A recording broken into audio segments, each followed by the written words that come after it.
fa andeha kosa hojerentsika ny ako ny fankalazana ny valomartsa andro ny vehivavy tamin'ny sabotsy teo samy ny tetin'ny faritra ny aviny moa ny ankamaroan'ireo vehivavy manana andraikitra ambony ao amin'ny fitatana mpanjakana anisan'ny izany moa Ramatoa Kristina Razanamahasoa izay filohany anten'ny era-pirenena no vehivavy voalohany lasa filohana andry mpanjakana izay nanatanteraka izany tany Fianarantsoa.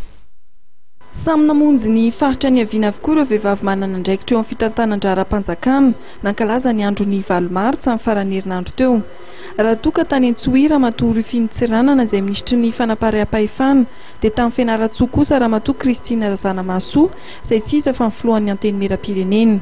Ny tanjon'ny vehivavy dia ny fampandraisana anjara feno azy ireo amin'ny fandraisana fanapahan-kevitra eto amin'ny firenena. Ka ao anatin'izany ny hirsoana amin'ny miralenta ahatongavana indrindra amin'ny fitovian'ny lahy sy ny vavy amin'ny salanisa 500 isan-jato eo amin'ny fampandehana anjara-mpanjakana. Manana fahasahiana le tena te hiroso amin'ny fampandrosoana fa tsara hatologna ratsy fa tologna soa hitondra fahasoavana ro antony mahatonga an'izany fitakina ny miralenta eo amin'ny sehatra ny fanapahan-kevitra.